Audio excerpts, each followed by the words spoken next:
hablamos de los delitos de la exposición de personas a peligro, que encontramos en el capítulo 7, siempre de los delitos contra la vida y la integridad de las personas, debemos hacer énfasis en que acá justamente es la integridad física de las personas la que protege y que se considera en todo caso el bien jurídico tutelado. Los bienes en este caso se consideran importantes en virtud de que al considerarse la integridad física de estas personas, la intención directamente del Estado al crear estos delitos es precisamente porque los sujetos pasivos de estos delitos normalmente son personas que en términos concretos necesitan especialmente de la atención y del apoyo inmediato y sobre todo por el tipo de sujeto. En este caso, son personas que se encuentran desprotegidas o desamparadas. En el caso directamente de, de ser un niño, en este caso, obviamente, pues encontramos la circunstancia especial de protegerlo como tal. Y cuando se trata de personas válidas, en todo caso, pues con mayor razón, porque se entiende que son personas que tienen discapacidades distintas a las nuestras y que en todo caso merecen una mayor protección.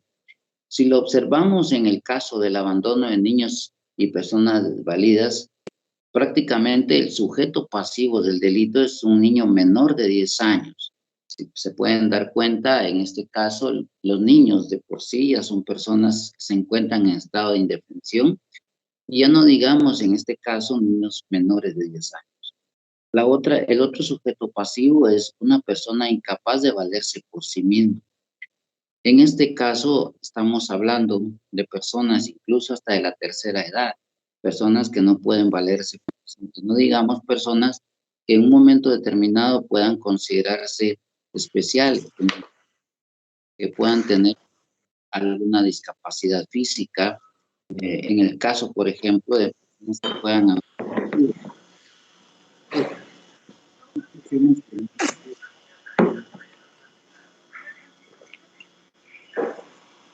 necesitan directamente de la protección más allá del simple cuidado. De ahí entonces que el delito en términos concretos se materializa por la simple exposición de las personas a peligro. Entiéndase entonces que en este caso el Estado lo que busca por sobre todas las cosas es hacer en este sentido un cuidado más especial, más allá del debido cuidado. En este caso, podemos establecer en el artículo 154 el abandono de niños y personas válidas y dice, quien abandonare a un niño menor de 10 años o a una persona incapaz de valerse por sí mismo, que estuviere bajo su cuidado o custodia. Aquí hay dos verbos rectores que debemos tomar en consideración. Primero, el primer verbo rector, que es abandonar. Significa evidentemente dejar, por un lado, dejar del cuidado de una persona. Y dice que estuviere bajo su cuidado o custodia, lo que significa que aquí no se necesita directamente de una situación de un mandato legal. Claro, cuando dice custodia, sí, porque ahí se entiende que es la madre, el padre o un tutor, un encargado, en este caso, de una persona que ha sido encomendada legalmente. Pero cuando habla de estar bajo su cuidado, no necesariamente tiene que tomar esa calidad. Basta con el simple encargo que le haga a usted, en este caso, por ejemplo, la madre del niño, que se la encomiende a usted porque va a ir, por ejemplo, a estudiar o va a ir a la tienda o va a ir a algún lugar y se lo deja bajo su cuidado.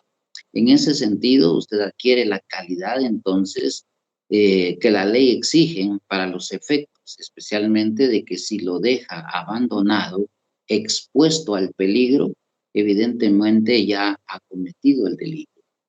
Es en ese orden entonces donde no se necesita directamente de una orden judicial como para entender este concepto, este verbo rector que dice bajo su cuidado. Esta figura tiene una connotación especial, es una situación agravada que se encuentra particularmente en el segundo parágrafo de este artículo 154. Dice, si a consecuencia del abandono ocurriere la muerte del abandonado, la sanción será de 3 a 10 años de prisión. Y si solo se hubiera puesto en peligro la vida del mismo o le haya producido lesiones, la sanción será de 3 meses a 5 años de prisión. Aquí hay que tomar en consideración lo siguiente.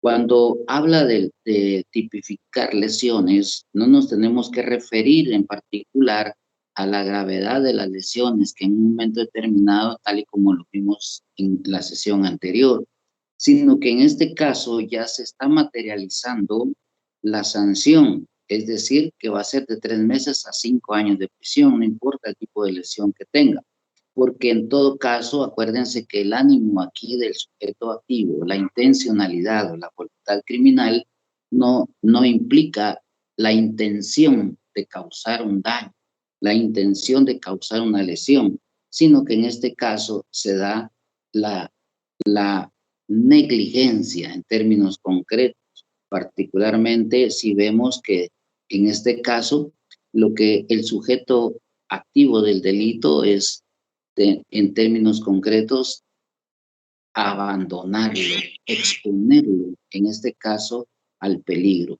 Es decir, que no existe en este caso ni la intención de herir, ni la intención de lesionar, y mucho menos la intención de matar, que sería uno de los elementos de los delitos de lesiones o de los delitos, en este caso, de homicidio, por ejemplo. Aquí el verbo que debemos manejar es el concepto abandonar, cualquiera que sea la razón. Póngale que se lo dejan bajo su custodia y usted, como no está acostumbrada a cuidar niños ni nada por el estilo, pues pierde el debido cuidado. En este caso, o simplemente lo abandona. Se va, por ejemplo, y lo deja porque no se acuerda que tiene bajo su cuidado a ese niño. Entonces, el hecho de abandonarlo no implica, en todo caso, eh, una situación que conlleve la intención de matarlo, podría, en este caso, para atentar contra la vida, o, en su defecto, herirlo, que sería una lesión. Entonces, aquí el verbo rector es abandonar, dejar a su suerte, en este caso a un niño.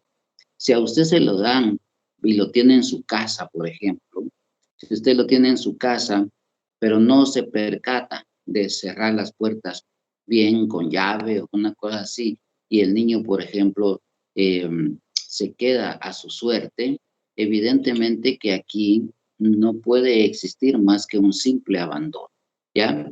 Si evidentemente, pues usted ya lo deja con la intención, abre las llaves del gas, por ejemplo, y que se asfixie, entonces ahí sí ya, o se intoxique, entonces ahí sí ya denota una intención directamente de matar. Entonces, no debemos confundir aquí porque el verbo directamente es abandonar. Y con ese abandono simple o como sea, se expone directamente a esa persona, en este caso a un menor de 10 años o una persona incapaz de valerse por sí misma, al peligro, ¿ya? Entonces ya la figura se encuentra grabada en términos concretos si se da la muerte del abandonado, ¿ya? Ahora encontramos en el otro artículo, el 155, el abandono por estado afectivo. Dice la madre. Aquí el sujeto activo ya es específico. Solamente puede ser, en este caso, una mujer y que obviamente pues sea la madre.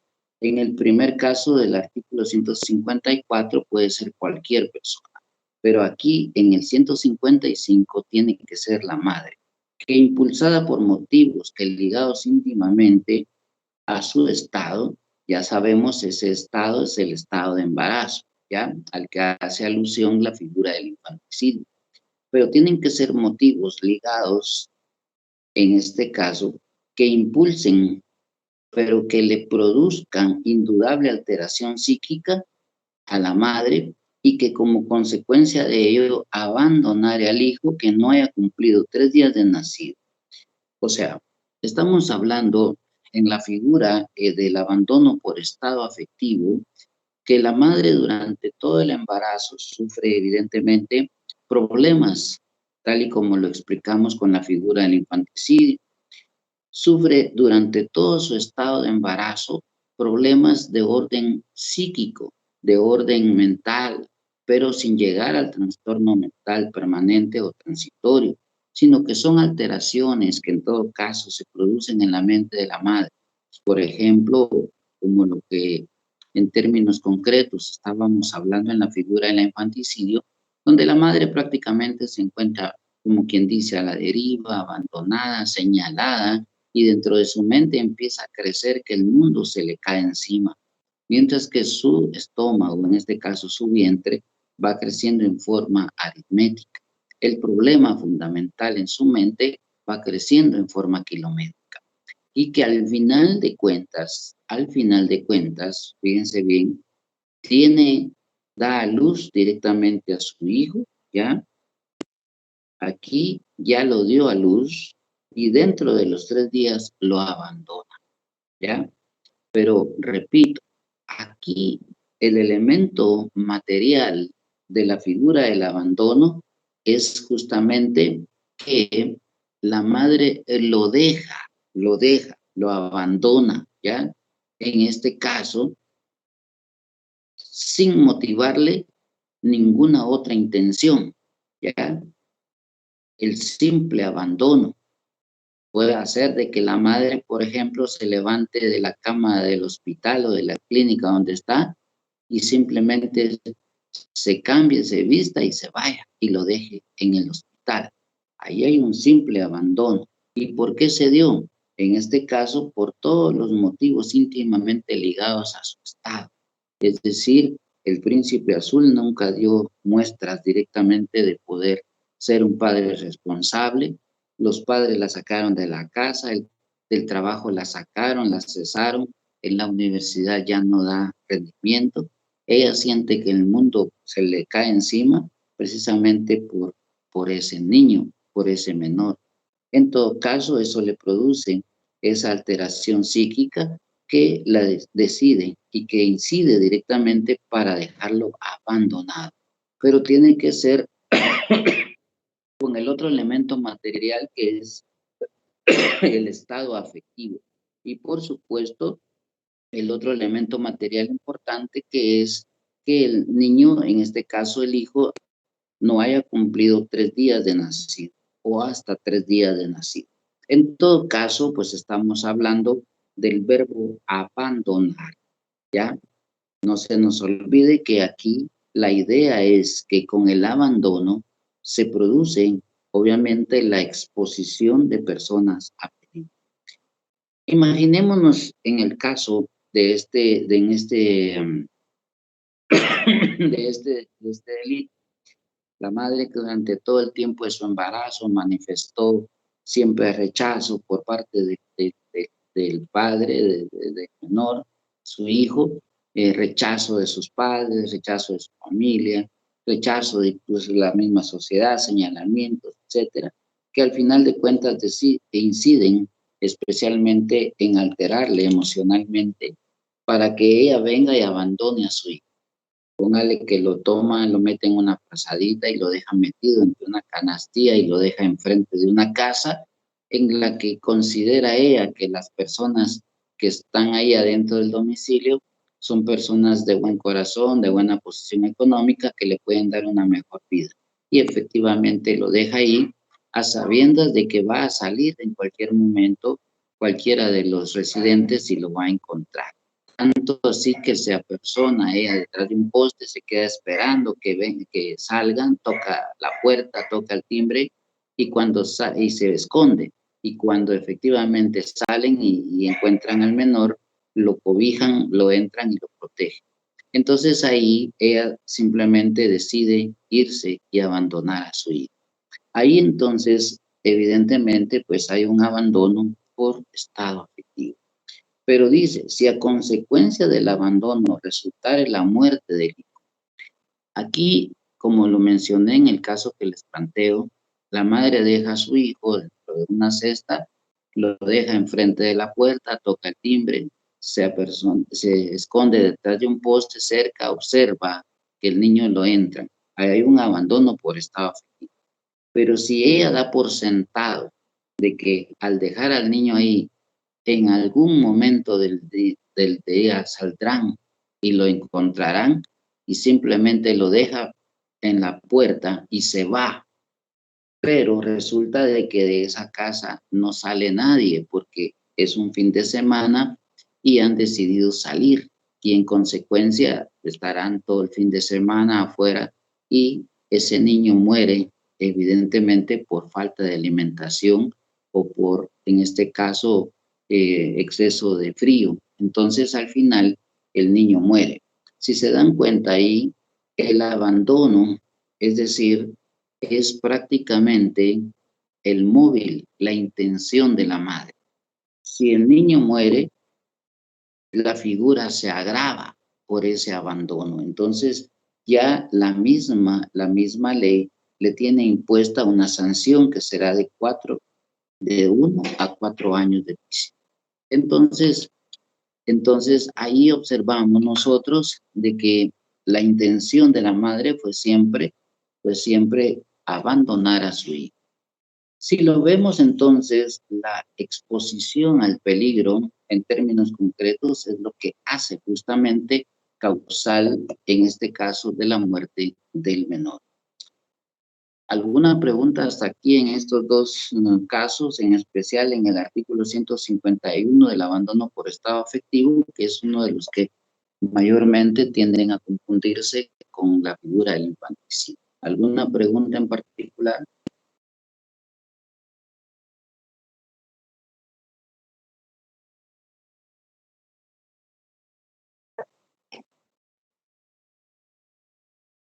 ¿Está clara la figura del infanticidio? ¿Está clara la figura del abandono afectivo? ¿Alguna duda? Sí, licenciado. Licenciado, una pregunta. ¿Todos estos delitos son delitos no de dolo, sino de culpa? No. En esto, miren, les voy a dar una clave y se la graban para siempre. Oye, todos los delitos son dolosos, excepto los que la ley dice que son culposos o preterintencionales de manera expresa, ¿ya?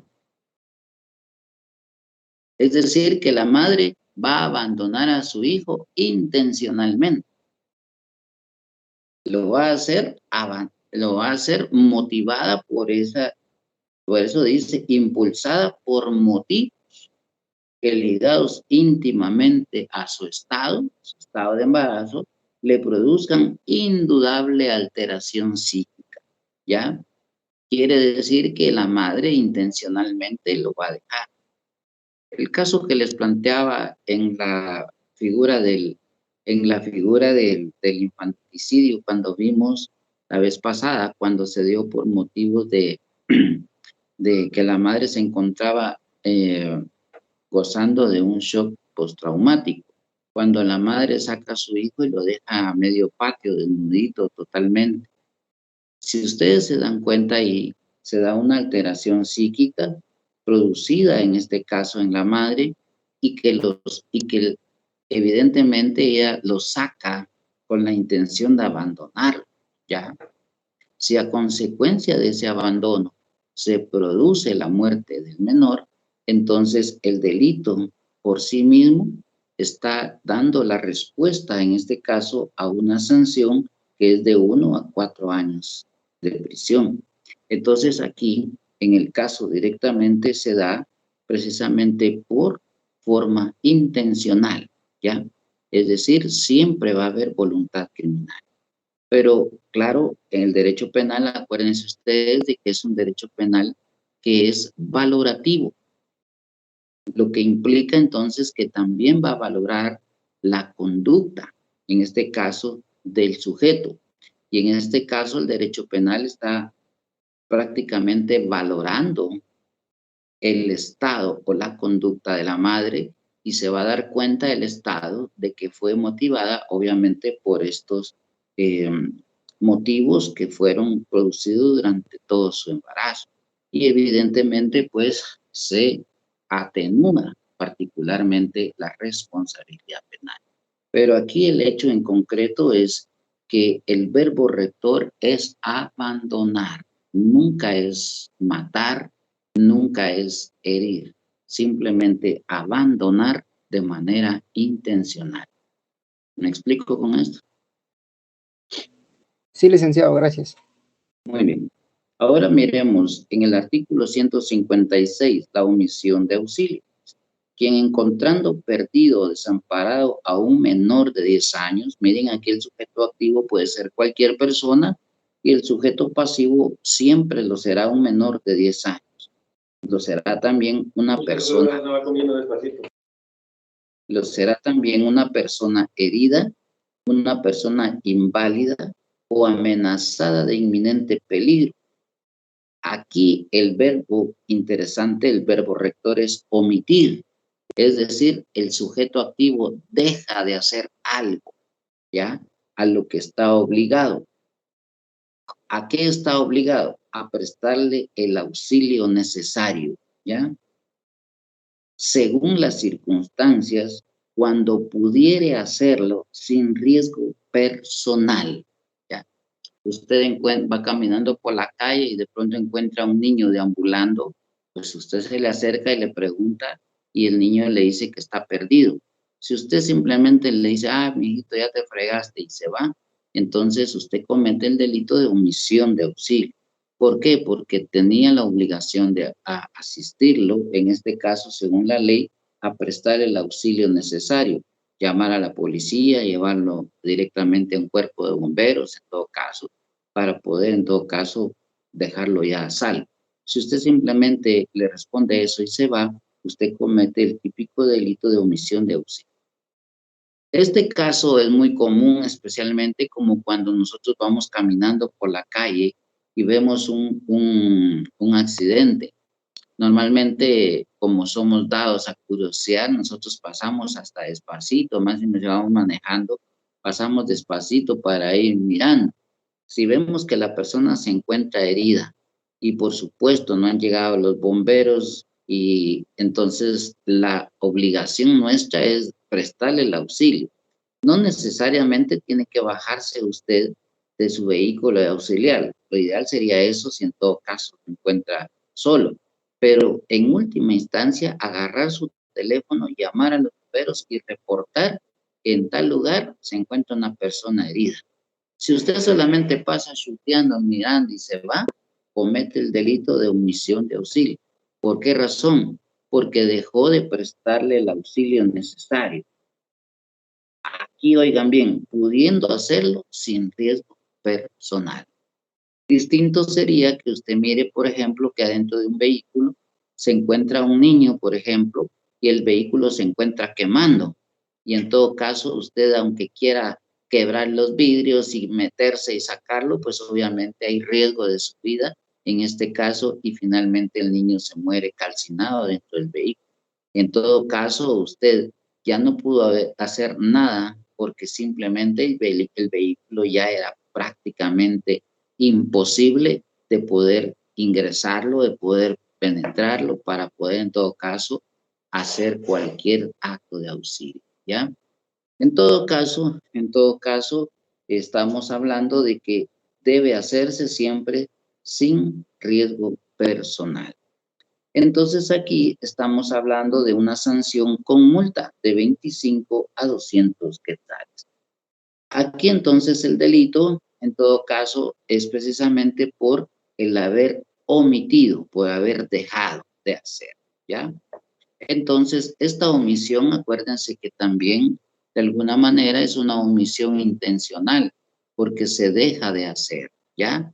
Es decir, la omisión, el dejar de hacer es voluntario. Bueno. Aquí encontramos otro que es el 156 bis, adicionado por el decreto 25 del decreto 9-29 del Congreso de la República. Empleo de personas de menores de edad en actividades laborales lesivas a su integridad y dignidad. Quien emplea a personas menores de edad en actividades laborales lesivas y peligrosas que menoscaben su salud, seguridad, integridad y dignidad, será sancionado con prisión de 2 a 4 años y multa de 20,000 a 100,000 quetzales. Este caso nace particularmente porque se recuerdan ustedes los niños que trabajan o trabajaban, pues en este caso, en las fábricas de cohetes, que en términos concretos se utilizaron mucho, por ejemplo, en las áreas de allá por San Juan, Zacatepeques, donde es el lugar casi que por tradición, donde se elaboran las ametralladoras y cohetillos en términos concretos. Pues el empleo directamente de menores de edad, en este caso, para realizar trabajos, en este caso, eh, es un delito en la medida en que su minoría de edad es simple y sencillamente el motivo para exponerlas directamente al peligro. En este caso, pues el delito en términos generales es precisamente por esto. Pero también cuando habla de su integridad y dignidad, hay que tomar en consideración de que puede traspolar este caso, especialmente también a actos en donde puede existir corrupción, en este caso de menores. Es decir, que puede especialmente tener una pluralidad de delitos. En este caso, con la figura que estamos hablando, más la figura, en este caso, de la corrupción de menores, que en todo caso podría darse precisamente porque afectaría su dignidad. Una niña, por ejemplo, que sea llevada a trabajar a un bar, por ejemplo, para que limpie mesas, etcétera, pues en todo caso no está ejerciendo la profesión ni la están obligando, pero la están exponiendo a un peligro inminente, que es justamente que en un momento determinado pueda ser ultrajada o pueda ser inducida particularmente al ejercicio de la prostitución. Entonces, cuando hablamos en este caso de que puedan ser menores de edad en actividades laborales lesivas a su dignidad, puede perfectamente bien encajar en este caso en un típico concurso de delitos. Y particularmente, pues, habría que ver qué es, en este caso, su dignidad como persona lo que se está poniendo en peligro. Bien, hasta aquí entonces tenemos los delitos en particular que atentan especialmente contra la integridad física, que tienen en este caso mejor y más grande atención. No sin antes pues establecer también que en los delitos contra la seguridad del tránsito que se encuentran especialmente en el artículo 157, pues obviamente habla también de estos delitos que justamente están eh, ligados especialmente a la integridad física de las personas. Evidentemente que aquí hay una responsabilidad de conductores.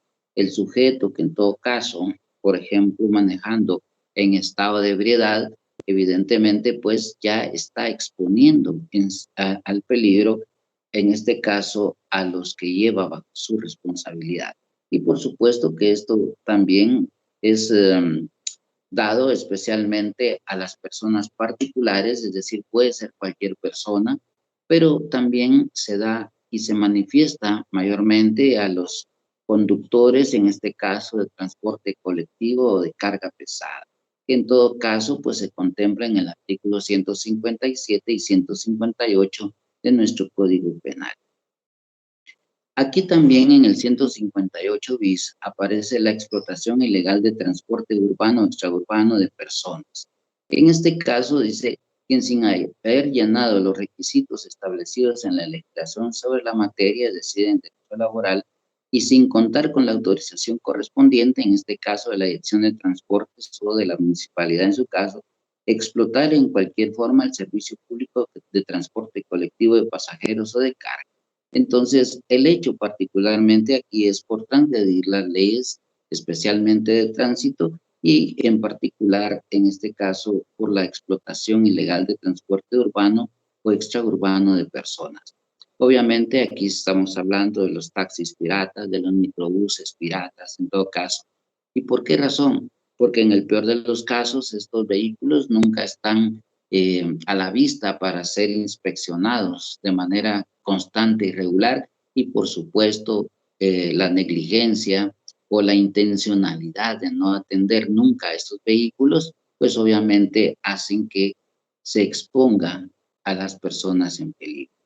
Así entonces encontramos nosotros estas figuras en particular y que aparecen contempladas también en este capítulo en concreto.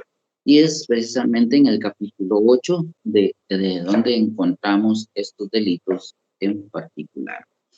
Bien, aquí concluimos entonces con las figuras que aparecen especialmente en los delitos, en este caso, contra la integridad física de las personas.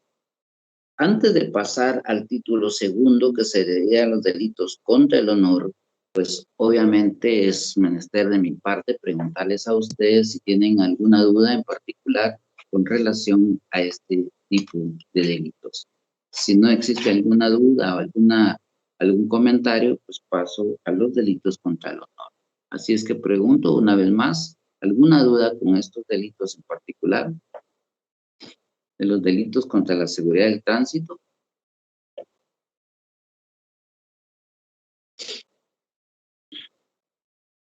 Bien, si no existe ninguna pregunta, ninguna interrogante, voy a pasar al título segundo de los delitos contra el honor.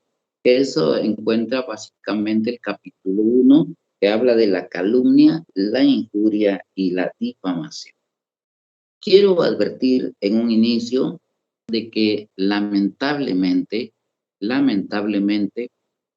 en el lenguaje coloquial o en el lenguaje común de los ciudadanos, hablar de calumnia, hablar de injuria y hablar de difamación es hablar de lo mismo.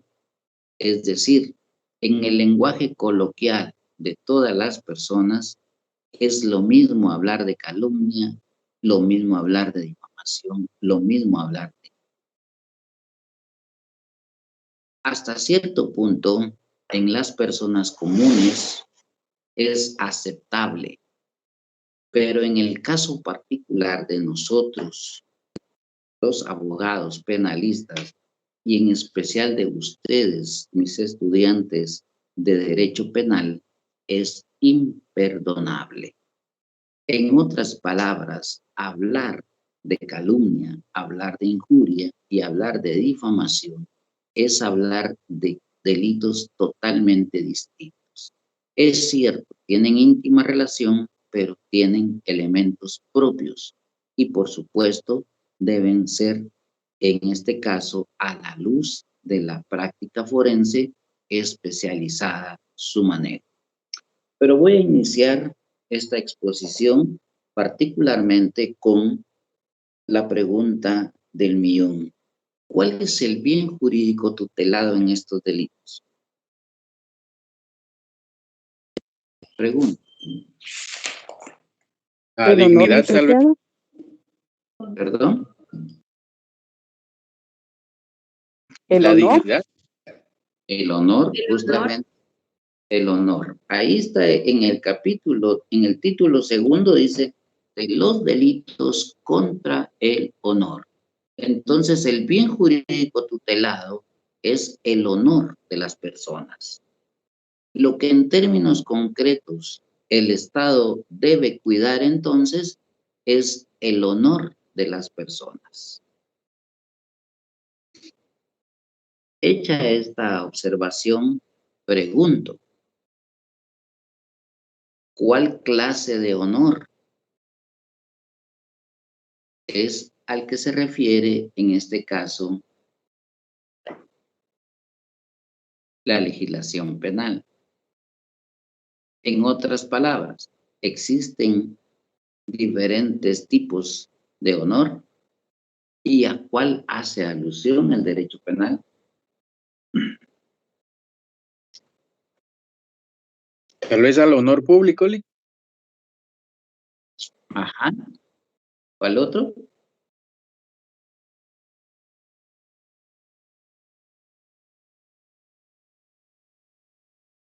Al honor de la familia. Bueno, Muy bien. Les comento, hay dos clases de honor. El honor subjetivo, ¿ya?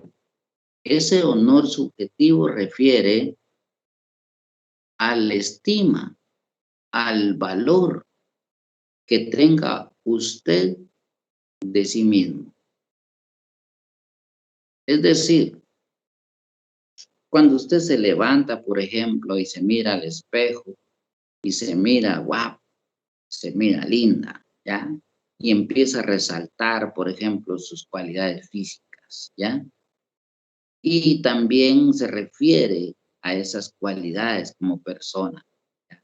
Es una persona noble. Cuando mira a una persona que tiene necesidad, por ejemplo, usted acude a ayudarla. Una persona toca su puerta y dice, mire, fíjese que tengo hambre, y usted viene y le prepara un platillo de comida y se lo regala. Ese tipo de honor, ese es el tipo de honor subjetivo, ¿ya? Ese tipo de honor que usted hace directamente de su propia valoración. Dice, ¿cuánto valgo yo? ¿Cuánto realmente me quiero yo? ¿Ya? ¿Cuánto realmente es justamente ya lo que yo quiero de mí? ¿Mm? Es, en otras palabras, mi propia dignidad, ¿ya? ¿Nacido de dónde? De mi propia conciencia, de mis virtudes, de nuestros méritos, de nuestro valor moral, ¿ya? Y el honor objetivo está representado por la apreciación, la estimación que hacen los demás de nuestras cualidades, de nuestro valor social, de lo que nos quieren a nosotros, ¿ya? Es decir, la reputación que tienen de nosotros, qué piensan de nosotros, ¿ah?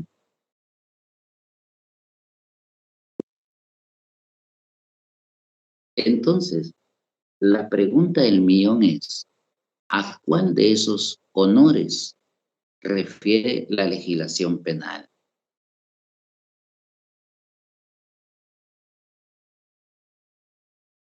Si yo digo, por ejemplo, si yo digo, Orlando es un ladrón, ¿qué me contestaría Orlando? Que está dañando mi honor objetivo, porque usted está pensando eso de mí cuando no tiene las pruebas suficientes para decirlo o no tiene sustento jurídico para poder acusarme de algo que solamente es una calumnia. Lo estoy acusando de algo que usted sabe que no es. Exacto. Entonces, en este caso, Lick, sí, ese es el honor objetivo el que se está, Sí. el que el derecho penal cuida.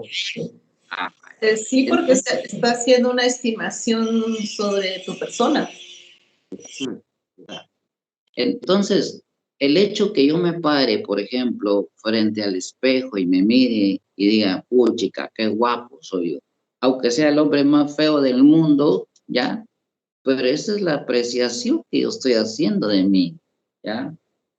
Cuando usted se pone bonita, arregladita, bien chula y toda la cosa, y dice, no, hombre, pero si Dios, chica, exageró con tanta belleza que me dio a mí. Ese es el valor que usted se está dando, ¿ya? Entonces, evidentemente a usted viene y le depositan los demás a usted su confianza, ¿ya? ¿En base a qué? En base a sus propios méritos, a sus méritos de honradez que usted ha demostrado durante toda su vida, ¿ya? Usted puede que le den a usted una cantidad de dinero para que se los guarde. Y usted viene y efectivamente los guarda. Y cuando la persona viene y le dice a usted, mire, me hace favor de darme dinero, usted viene y se lo entrega íntegramente. Cuando a usted, por ejemplo, aún viendo, por ejemplo, hay un teléfono que está colocado, por ejemplo, en un escritorio de su compañero, ¿ya? Y el compañero no está, la clase está solo, la clase está vacía y solo usted está ahí, bien puede pasar y llevarse el celular y en última instancia hurtarlo, como dice la ley, ¿ya? Sin embargo, usted viene y lejos de eso, ahí lo deja. O sea, usted lo deja ahí sin tocarlo, sin nada, sin llevárselo, porque es una persona honrada, ¿ya? En todo caso, esas son sus virtudes, esas son sus cualidades, esos son sus méritos, ¿ya? Y qué lujo sería que yo venga de la nada y diga, no, si Orlando es un ladrón. Entonces, ¿qué es lo que yo estoy haciendo? Lastimando ese honor, lastimando el honor de Orlando en la medida en que él sabe que ha estado en condiciones y en posiciones en las que ha podido tener cosas materiales sin que le cuesten nada y sin embargo se ha detenido. Entonces, no es justo que venga una persona X a decirle que él es un ladrón cuando en realidad él se ha cuidado y se ha cultivado tanto en eso, en la honradez. Ya sea porque sus papás se lo inculcaron, porque sus padres de pequeño le pegaron incluso por haber agarrado algún día algún carrito de algún primo y se lo llevó y le enseñaron de que no debía tocar las cosas y menos apropiárselas, en este caso, si no era porque se lo regalaran o porque él lo comprara, etc. Entonces, todos esos principios y esos valores que le han enseñado a usted, evidentemente, que se vengan a poner ahora en tela de juicio, en el peor de los casos, en un señalamiento, es lo que hace entonces perjudicar el honor de la persona a la que refiere el Código Penal. Ahora sí me entienden qué clase de honor es al que hace referencia nuestra legislación penal. Sí, licenciado. Bueno, entonces, dicho esto, es importante advertir entonces de que bajo la condición de que es un señalamiento a nuestro honor, lo que se va a hacer es que se van a crear entonces este tipo de delitos. Y ojo y oído, para que el delito, en este caso, se materialice, estoy hablando de los delitos en general, ¿verdad? Que van a atentar contra el honor de las personas, se materialice, el sujeto pasivo, que puede ser cualquier persona, debe sentirse, oigan bien, profundamente ofendido, ¿ya?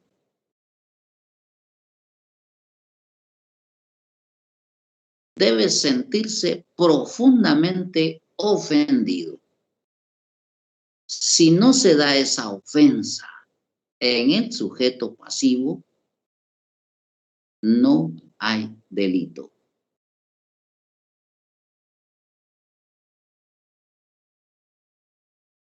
En otras palabras, si yo le profeso directamente a Orlando, este Orlando es un ladrón, ustedes no confíen en él, y él viene y se pega la carcajada, le hombre, usted se pela de una vez más, así que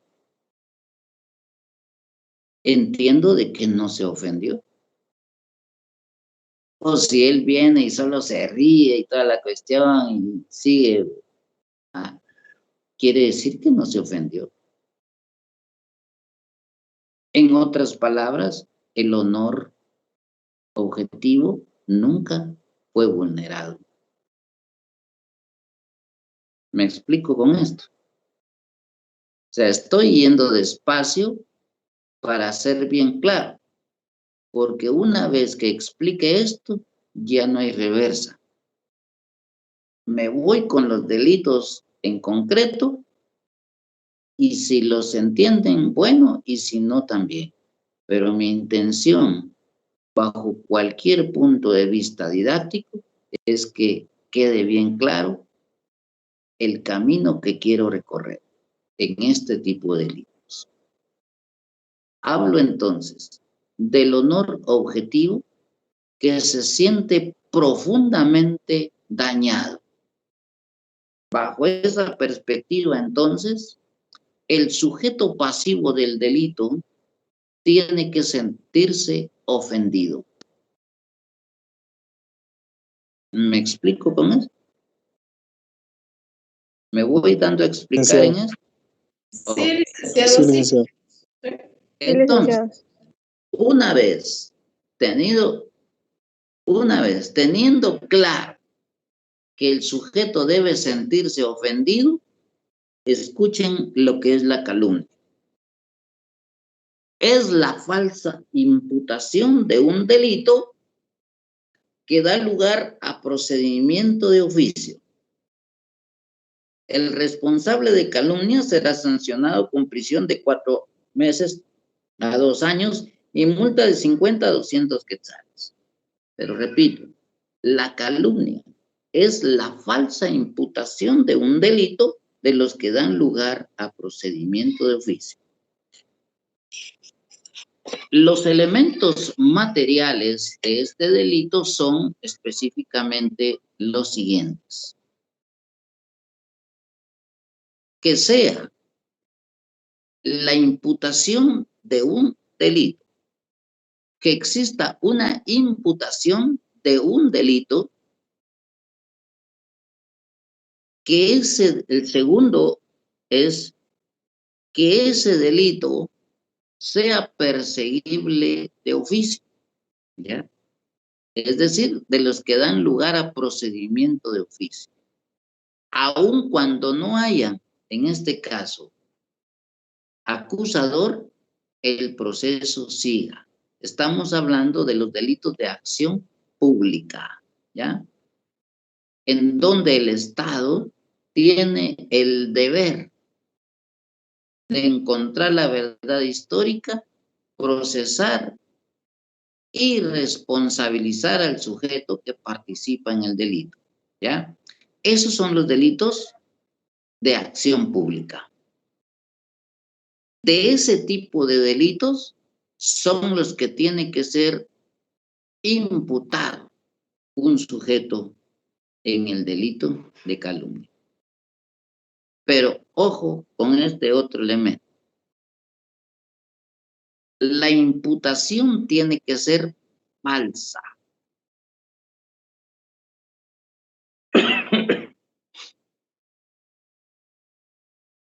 ¿Ya? La imputación tiene que ser falsa, ya sea porque el delito nunca se cometió o porque el delito, aún habiendo existido, al sujeto calumniado nunca participó en él. Es decir, se entran a robar a un banco, es noticia pública, es decir, el delito se materializa. Y viene alguien y dice, no, es que Orlando es un ladrón. ¿Y por qué es un ladrón? Pues porque mira cómo anda bien arregladito, bien vestido de plano, es parte de la banda de los que robaron el banco. ¿Ya? Entonces, la imputación tiene que ser de un delito que dé lugar a procedimiento de oficio. La imputación tiene que ser falsa, ya sea porque el sujeto calumniado nunca participó en él o porque el delito nunca haya existido. Entonces, con esto aparece el elemento subjetivo, que es la voluntad criminal. La conciencia y voluntad de calumniar al sujeto pasivo, imputándole falsamente un delito que da lugar a procedimiento de oficio. Oigan, a sabiendas de que el delito nunca existió o que el calumniado nunca participó en él.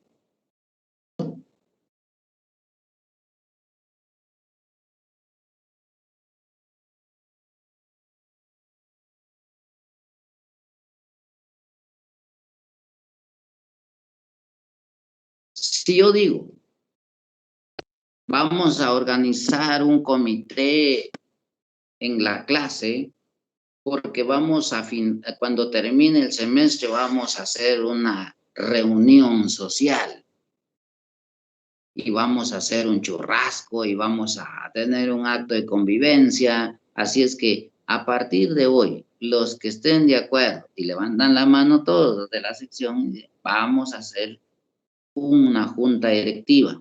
Y dentro de esa junta directiva vamos a nombrar, por ejemplo, a Orlando como el tesorero. Él va a ser el que se va a quedar encargado de todos los meses, a partir de ahorita hasta el mes de junio, de recoger la cuota, que son 100 quetzales por cada uno. Y todos estamos de acuerdo. Y mes a mes todos llegamos, Orlando, mira, aquí están nuestros 100 quetzales. Orlando, aquí están nuestros 100 quetzales. Orlando, todos.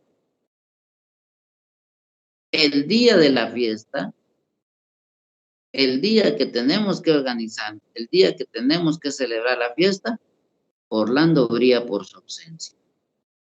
Y todo el mundo, no, hombre, sí, ese Orlando era un ladrón, es un ladrón, ese Orlando. Yo, bien, como ahí entonces ya empiezan a relucir, ¿va? Ustedes todos los demás ingredientes. Ay, no, hombre, si yo nunca tuve confianza en él, no, hombre, si solo en la cara se le echaba de ver. No faltará más de alguno que yo se los dije, muchachos, yo se los dije, no confiamos en eso. Si se le miraba desde el principio. Qué casualidad, muchachos, que hoy nunca falta clases y hoy que es el día que tenía que traer dinero para ir a comprar las cosas, qué casualidad que no aparece. Orlando es un ladrón. ¿Qué significa eso? Es la imputación de un delito que da lugar a procedimiento de oficio. ¿Por qué? Porque si alguien llega y presenta la denuncia, el Ministerio Público oficiosamente inicia la investigación. ¿Dónde está Orlando? ¿Cómo es el nombre completo de Orlando? ¿Cuál es la dirección? ¿En dónde vive?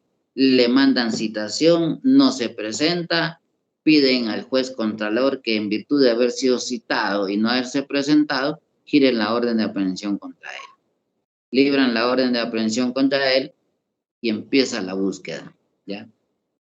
Y por supuesto, a los ojos directamente de esta imputación, él es, de conformidad con nuestra Constitución, inocente, hasta que no pruebe lo contrario. En todo caso, ya el señalamiento fue hecho. La imputación de un delito que dio lugar a procedimiento de oficio, ¿ya? Pero resulta que, al final de cuentas, la imputación resulta falsa. ¿Por qué razón? Porque Orlando demuestra, se presenta al Ministerio Público y demuestra que lamentablemente sufrió de un accidente en el cual perdió la memoria por un espacio de unos 5 días y no se sabía, fueron contundentes las lesiones, etcétera, ni su familia sabía, y en todo caso, ahora que ya recuperó la memoria, ahora que ya se pudo comunicar con sus familiares, ahora que ya empezó a llamar a sus compañeros, empiezan a saber de todo lo que pasó a su alrededor. Entonces se presenta al juzgado y entonces demuestra con el certificado médico, su historial clínico de que él sufrió un accidente yendo para la universidad, que era donde nos íbamos a juntar. Y que lamentablemente, pues, sí, no se presentó, pero, ojo, tampoco es un ladrón. ¿Por qué razón? Porque el dinero lo tenía ahí en su cuenta de depósito y ahí está. Entonces, a eso, oigan, resulta que es una imputación falsa. Según el artículo 160, miren, es la exceptio veritatis, que en términos, concretos es la veracidad de la imputación, dice, en el caso del artículo anterior, el acusado de calumnia, es decir, Orlando, quedará exento de toda responsabilidad penal probando la veracidad de la imputación, ¿ya? Es decir, que Orlando tiene el derecho a defenderse, ¿oigan? Pero ojo, esto va en doble sentido también.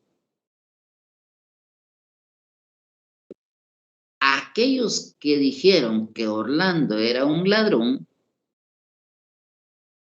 también tienen el derecho, de conformidad con este artículo, de demostrar que efectivamente Orlando sí es un ladrón, porque no sufrió de ningún accidente, porque en la cuenta bancaria no hay nada y porque simple y sencillamente se desapareció y no ha dado muestras de nada. Y efectivamente, entonces, la imputación, ¿verdad?, resulta cierta. Por eso, el calumniado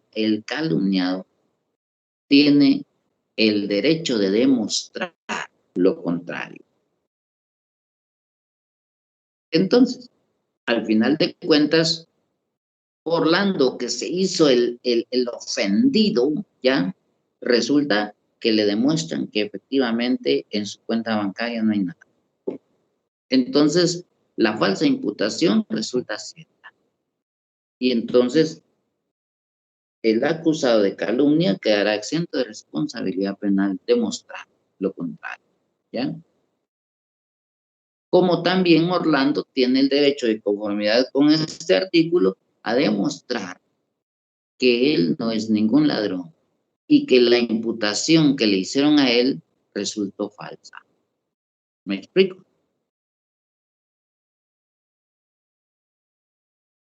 Como vamos por pasos, el primer caso es la falsa imputación, ¿ya? Y como el delito es doloso, la imputación tiene que ser a sabiendas, es decir, con conocimiento de que se está diciendo de que Orlando es un ladrón a sabiendas de que no lo es, ¿ya? La falsa imputación de un delito que da lugar a procedimiento de oficio. Entonces, ¿qué es lo mismo? ¿Ya? A acusarlo de un delito de acción pública a sabiendas de que no lo hizo.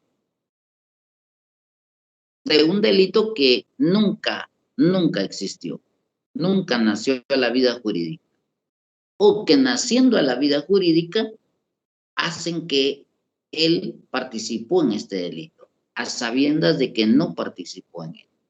Entonces, la calumnia es la falsa imputación de un delito de los que dan lugar a procedimiento de oficio. Ya señalé los elementos característicos, ¿ya? Ahora miren la injuria. La injuria es toda expresión o acción ejecutada en deshonra, descrédito, menosprecio de otra persona. El responsable de injuria será sancionado con prisión de 2 meses a 1 año. Dice, es toda expresión. La expresión puede ser verbal. Orlando es un ladrón, ¿ya? Oigan, pero también puedo decir, es que Orlando es un mañoso, ¿ya? Fíjense que no es lo mismo decir ladrón a decir mañoso, ¿ya? Orlando es un ladrón, es una calumnia. Pero si yo digo, Orlando es un mañoso, ¿ya? Es una expresión o acción, ¿ya?, ejecutada. Esa acción puede ser verbal, puede ser escrita, puede ser por medio de dibujos. ¿Cuántos de ustedes estando en la facultad en alguna oportunidad no encontró tirado un carnet de una compañera, por ejemplo? Muchos.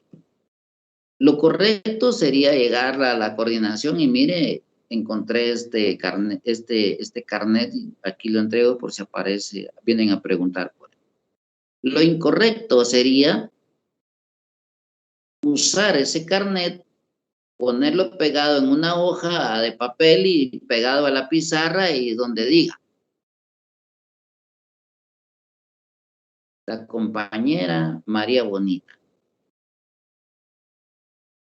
¿Quieres pasar un momento de placer inolvidable con ella? Llama al teléfono tal y tal y tal. Y todos lo ven y todos empiezan a llamar. Y mira, fíjate que hoy quiero estar contigo, ¿cuánto cobras? O sea, en otras palabras le están diciendo que es una prostituta. Dice, esto de expresión o acción ejecutada, ¿en qué? En contra de su en deshonra, descrédito o menosprecio. En deshonra, ¿por qué?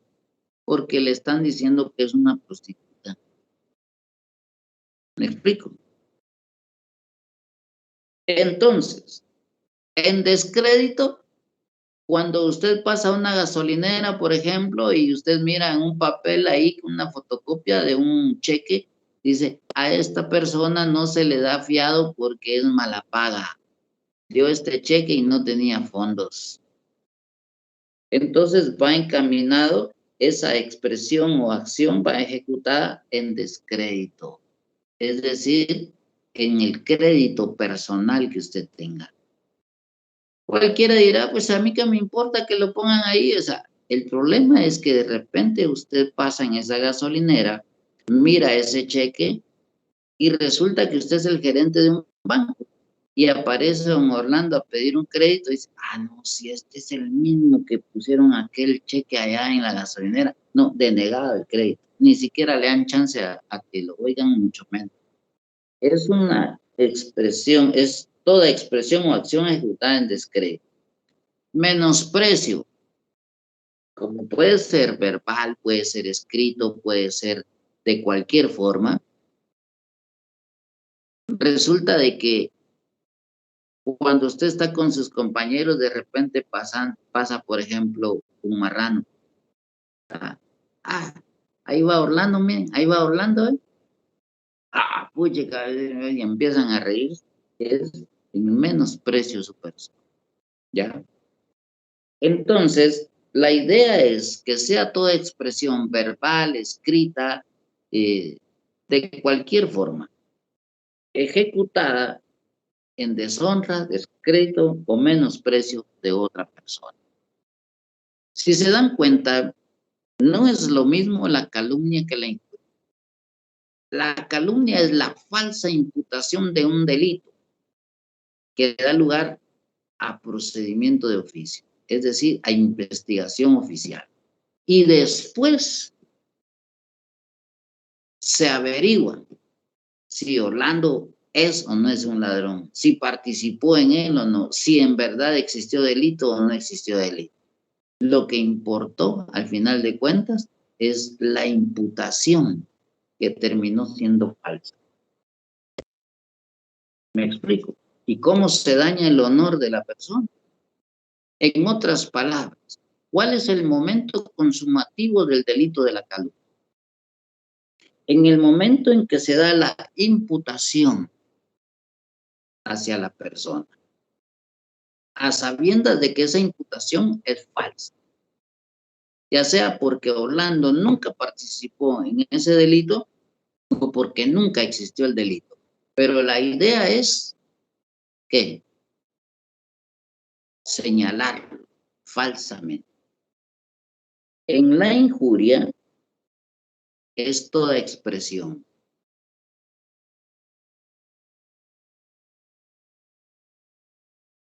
Acción ejecutada en deshonra, descrédito o menosprecio de otra persona. Si ustedes se dan cuenta, en la injuria aparecen elementos materiales importantes. Los elementos, en este caso, de la injuria son que el hecho puede realizarse a través de expresiones o bien por actos, ¿ya? Considerándose que pueden darse esas expresiones, no solo las escritas, sino también las orales, ¿ya? Que dichas acciones o expresiones sean aptas para ofender el honor del sujeto pasivo. Y debe ir o debe causar, es el tercer elemento, deshonra, descrédito o menosprecio en la persona. Y el elemento interno es el denominado animus injuriandi, ¿ya?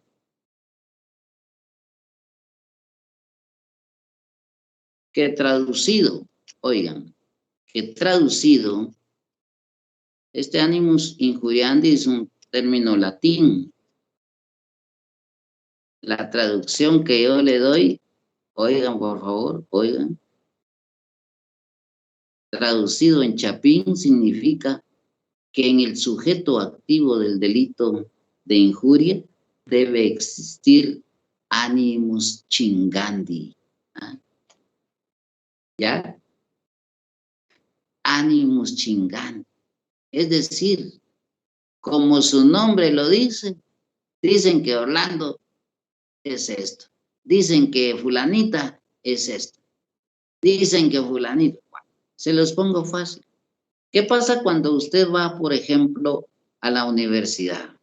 En la universidad resulta de que usted, María Bonita, pues tiene que regresar a su colonia todas las noches. Pero resulta que casualmente Alejandro es un compañero suyo, muy amable, etcétera, y dice, mira, si quieres te paso dejando a tu colonia. Ah, gracias, dice, le da jalón y la pasa dejando. Como siempre en todas las colonias hay una vieja chismosa, ¿va usted? La que está pendiente de la vida de todos. Y para desgracia vive cabal en una casa que es el punto más ideal para estar husmeando y ojeando a todo el que pasa. Y observa de que María Bonita hoy la fue a dejar a Alejandro en su carro, etc. Y viene la doña y dice, ajá, si esta ya consiguió nuevo novio, con razón, ¿verdad? Y bueno, al día siguiente resulta de que Alejandro no llegó a estudiar, pero ahora llegó, llegó Orlando otra vez. Y dice, mira Alejandro, ¿me puedes hacer el favor de dejar? Porque tengo mucha confianza con él. No tengas pena, yo aunque no vivo por ahí, pero yo te voy a dejar, no tengas pena, más sabe que está lloviendo. Y la va a dejar. Y la vieja chismosa, dice, ahí está, ahora viene con otro, ¿ya? Al tercer día resulta que no llegan ni Alejandro, ni Orlando, ni nadie, y se ve obligada a pedir un Uber. Y como los Uber ahora son carros particulares, la gran puchica ahora viene con otro. No, hombre, si esas piernotas que tiene no son por gusto, por algo esa batalla, es que es tremenda. Esa es una aquí, esa es una, es que la grande, en mis tiempos, uy, Dios, nos obligaban a nosotros a vestirnos hasta con las faldas abajo del tobillo. Pero esta patoja todo la anda enseñando. Miren, el hecho de que Dios la haya proveído con buenas piernas no es más que un regalo de la naturaleza. El hecho de que ella se vista incluso con faldas cortas no quiere decir que ande buscando un marido o que sea una mujer cualquiera.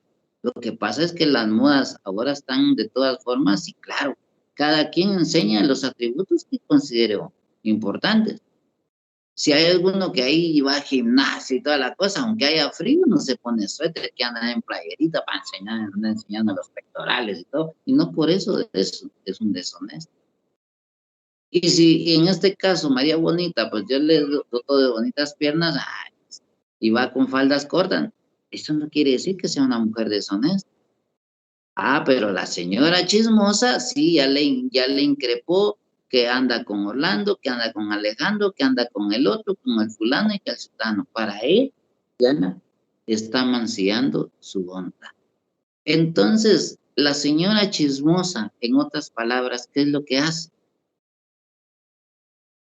Ánimos chingando.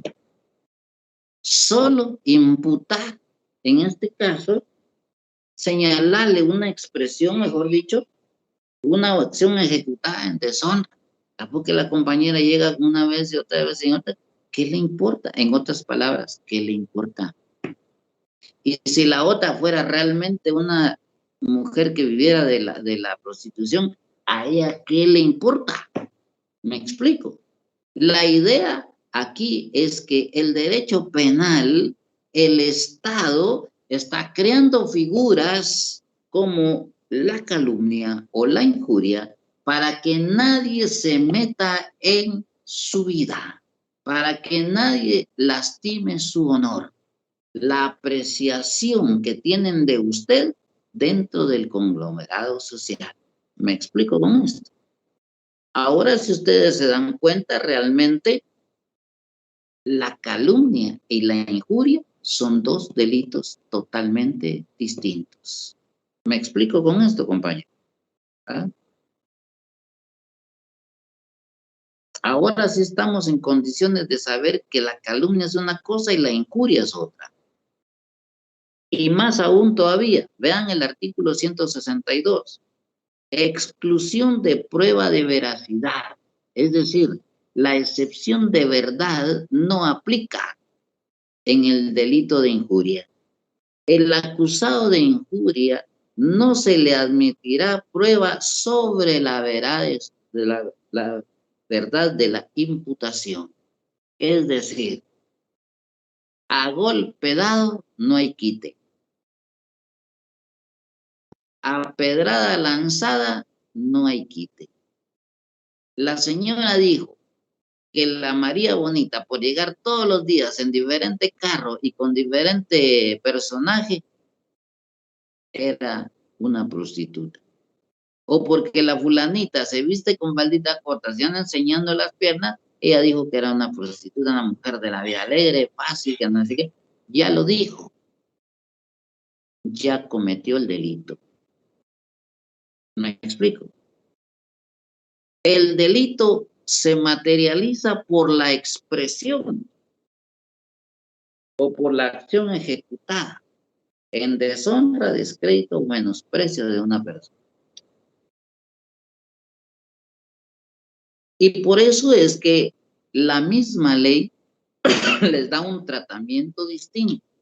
Mientras que en la calumnia acepta todavía que el acusado de calumnia demuestre lo contrario. En el caso de la injuria, el acusado de injuria ya no se le permite echarse para atrás. ¿Por qué razón? Porque el daño es más directo al honor de las personas. ¿Ya? En el otro todavía hay chance a través del proceso de demostrar. En el caso de la injuria, ya no. Una vez dijo que María Bonito era una prostituta, ya le lastimó su honor. ¿Me explico con esto? Y por supuesto que el Estado lo que anda buscando es que efectivamente eso no pase. ¿Me explico con esto, compañeros? ¿Sí? Va. Ahora les va la tercera, la difamación. Les voy a robar unos minutitos más, que me perdonen la profesora donde van ustedes, pero les voy a robar unos minutitos más para dejar claro esto.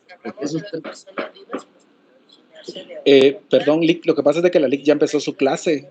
Sí, pero denme un par de minutos, solo porque no quiero dejar inconcluso esto.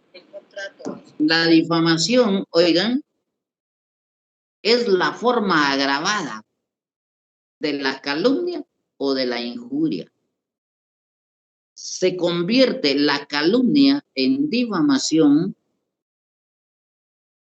cuando se hace en forma o por medio de divulgación que pueda provocar odio o descrédito o que menoscabe el honor, la dignidad o el decoro del ofendido ante la sociedad. Si este viene, debe hacerlo, es decir, la calumnia la debe hacer por medios de divulgación y no se refiere directamente a medios de divulgación masiva como la televisión o la radio, no. Puede hacerlo ahora por internet, donde lo conoce todo el mundo. Puede hacerlo por empapelado o por, en este caso, fotocopias, por ejemplo, que pueda poner en todos lados, ¿ya? Que vayan con la intención de provocar odio, descrédito o menoscabo en el honor de la persona calumniada, la dignidad o el decoro de la persona calumniada. Pero oigan el elemento característico. Debe hacerse ante la sociedad, es decir, debe afectar el mundo social del sujeto pasivo.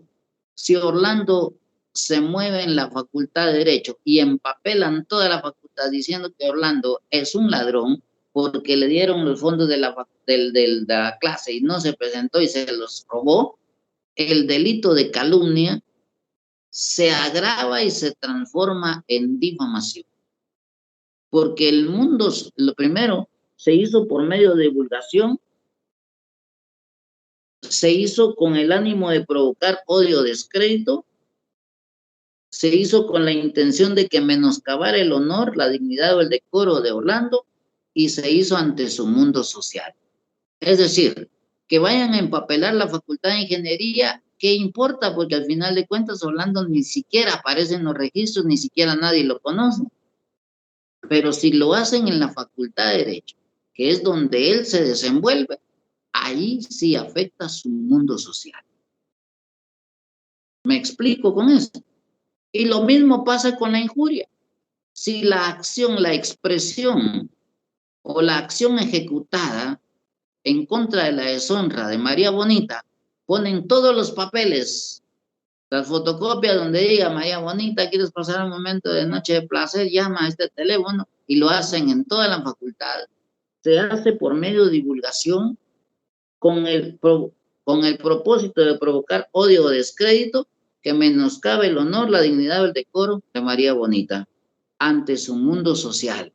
Esto significa que si lo hacen en la facultad de medicina, ¿qué importa? Porque al final de cuentas, medicina es en la mañana, nadie está fuera del campus central, nadie la conoce. Pero si lo hacen en la facultad de Derecho, que es donde ella está estudiando, ahí sí afecta su mundo social. Entonces, tanto la calumnia como la injuria, con sus propios elementos, pero si le agregamos los elementos de la difamación que se haga por medio de divulgación, con el ánimo de provocar odio, descrédito, menoscaban el honor, la dignidad, el decoro del ofendido y que afecte su mundo social, se agregan a los elementos propios de la calumnia, los elementos propios de la difamación. Entonces la calumnia desaparece y se convierte en difamación. Si los elementos de la injuria se le agregan los elementos de la difamación desaparece y la injuria desaparece y se convierte en difamación. Con esto, estimados amigos, queda claro cuándo estamos ante una calumnia, cuándo estamos ante una injuria y cuándo estamos ante una difamación. En otras palabras, como dije al principio, a cualquier persona en su lenguaje coloquial se le puede aceptar que diga que la calumnia, la injuria y la difamación es lo mismo. O que diga, lo voy a acusar porque me está difamando, cuando en realidad lo que está diciendo es que es una mujer de la vida alegre. Entonces estamos hablando de que la persona está errada. Pero ustedes que hoy han escuchado esta versión, evidentemente técnica de los delitos, por supuesto, estamos ante un típico caso, especialmente en el que debemos diferenciar la calumnia, la injuria y la difamación. En la próxima clase emplearemos más sobre este tema y, por supuesto, los demás delitos que atentan con este, como la publicación de ofensas, que en todo caso es otro de los delitos. Las disposiciones comunes y el régimen de la acción en este delito. Por ahora me interesó dejar claro, en este caso, los puntos más torales de estos delitos que atentan contra el honor de las personas. Muchas gracias a todos y será en la próxima cuando nos estaremos enlazando nuevamente para seguir hablando de los delitos contra el honor. Pasen buena tarde.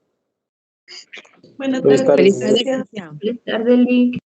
Licenciado, feliz tarde. Que vamos a jugar mañana un partido importante. Que sí. Estamos